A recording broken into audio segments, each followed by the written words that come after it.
Let my shoulder be the pillow to your sorrows, and borrow the sleeves of my shirt as a napkin to wipe away the manifestation of pain that drips from the tip of your eyelids, I insist.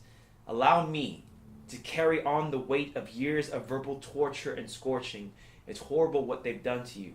It's unimaginable, unfathomable how these scars came about, these brown shades of slashes at trashes that's embedded on your wrist, imply an incredible list of constant agony and pain, taking emotional blows to the brain, with sheets stained with tears.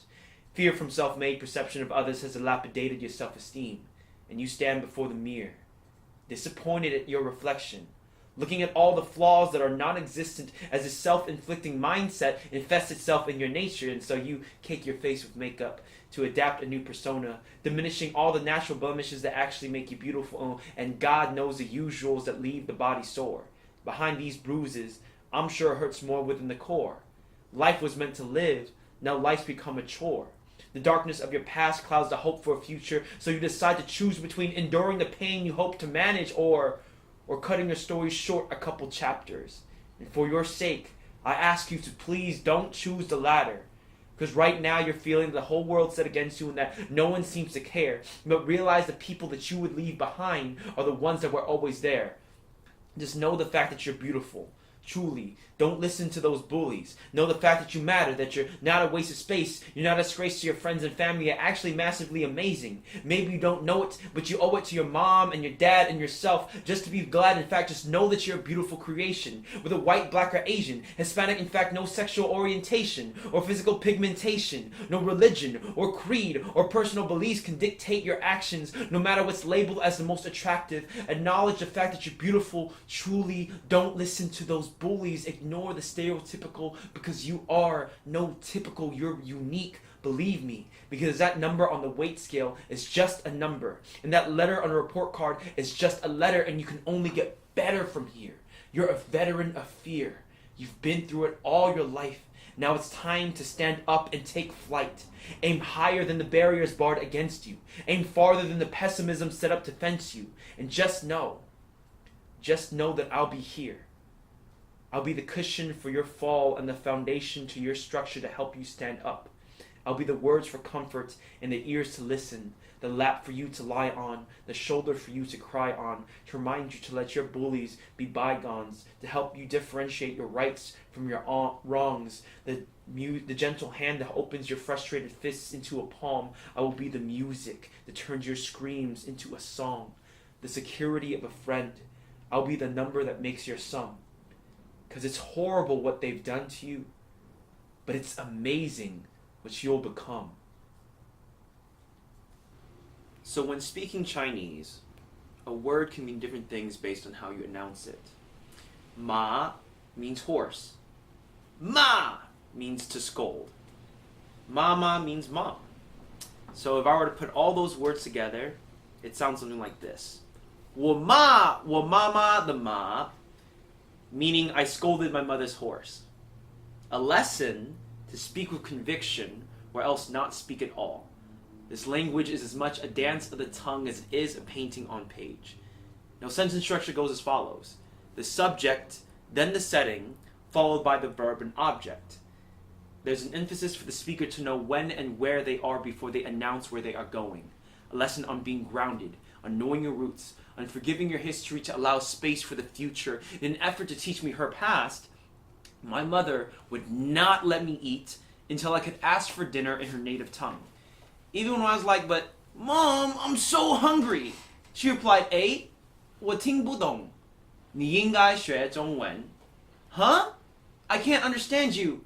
Maybe you should learn Chinese. Her way of saying, see, child born of our sacrifices. This is how it feels to be us. To pack a lineage into 2 suitcases and gamble our last names with the ocean, only to starve at the shoreline. Getting by with what she's got is all she's ever known, which is why I was the only English tutor my mother could afford. Since the age I could speak, I would finish my homework early so I could teach her what I just learned in class, and truth be told, y'all, I was not the best teacher. But neither does the colonizer's language make the most sense. See, English is composed of 26 letters, a crappy grammar system, and Americans who still have trouble with there, and there. Example, there are many times when they are taking what isn't theirs, like my mother's voice, like my heritage, like my culture forged into tattoos. In English, a word means different things based on context. The word immigrant from Europe means citizen, from anywhere else means illegal or return address. See, it's not that English is so difficult to understand, it's that my mother refuses to be a victim. Fact, Chinese is considered the hardest living language to learn. So when my mother is speaking English, she is downgrading a dynasty into a coffee shop for your convenience. She takes colonialism and starts to stutter a syllabus for survival, her tongue breaking itself to impersonate America. When you hear her accent, you better thank her for trying. Just last week, y'all, my mother and I were watching a Chinese film with no subtitles. I didn't need to fully understand the dialogue to know that my mother was happy. That to her, Jackie Chan was a heartthrob that sounded like home and looked like a snack, like a home-cooked meal she didn't have to make herself. Like Big Brother made it in America too, Mommy, and so can we. To anyone who has ever told my mother to learn English, we'll check the statistics. Chinese is the most spoken language in the world. Maybe you should 学中文. Welcome. Yo, what's up? Welcome to the first episode of First Favorite. I'm here with author of the chapbook Yellow Boy, Kollaboration LA champion, Alex Luu. Oh shucks, thank you. So tell us about the first poem you performed for us. That poem was one that's very heavily inspired by like the early 2000s like Def Poetry Jam style. Like there's a funny story behind all of that. I wrote that out of the fact that it was National like Bullying Awareness Month or like Anti-Bullying Month, and so I wanted to dedicate a piece to the sort of in-school rally that we had, and so I wrote that piece while and that was the first piece I was like really proud of like doing, and it's very like Def Poetry Jam inspired, very hip hop inspired. How old were you? I think I was like, I believe 16 or 17. Yeah. 17 was it. And it's a very, believe in yourself because you're enough. Yeah. Piece. Yeah. Which is beautiful. Thank you. So you wrote that for that month and for that rally and stuff. Yeah. How far into poetry writing did you write that bit?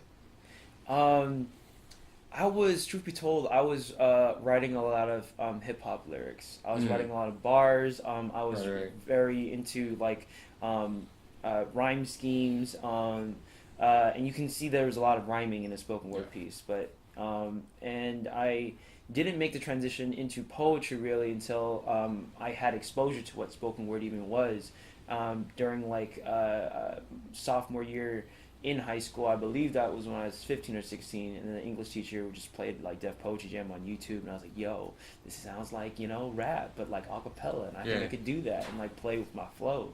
So that's how it came about.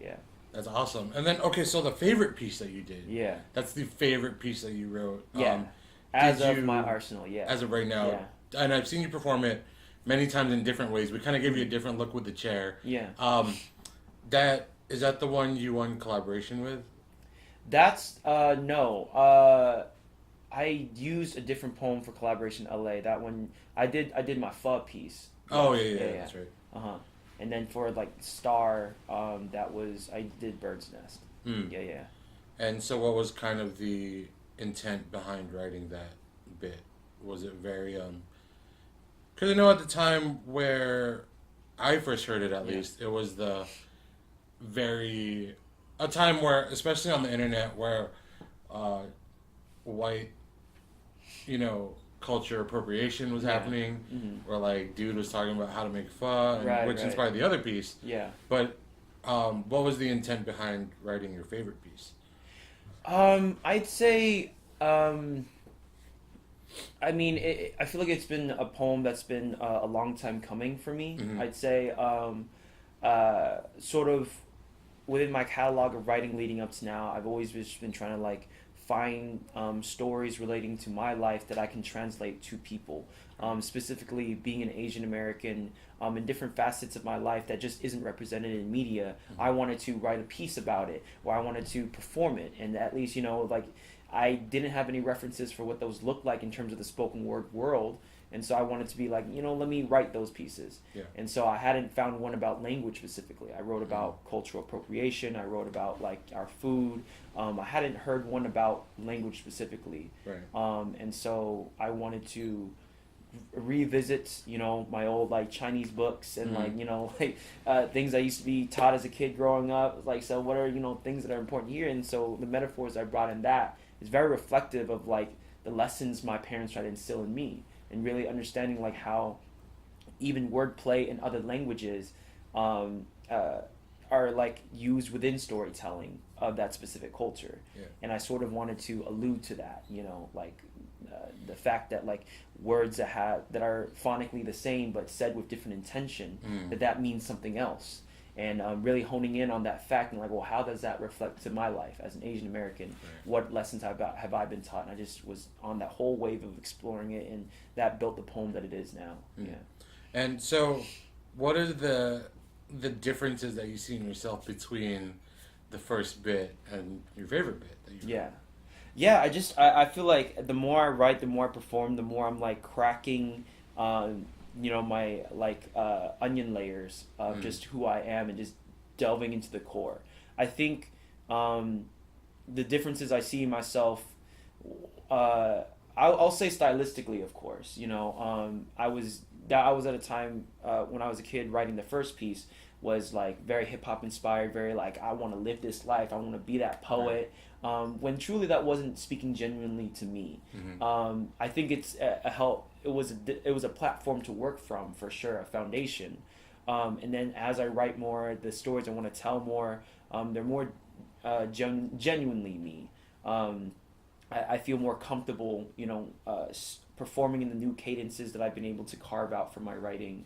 Been able to play with it more from a more like theater approach, or just a genuinely spilling out my emotions approach, that I didn't give myself the same freedom for my first piece and the couple pieces that I wrote in the beginning. Yeah. Nice.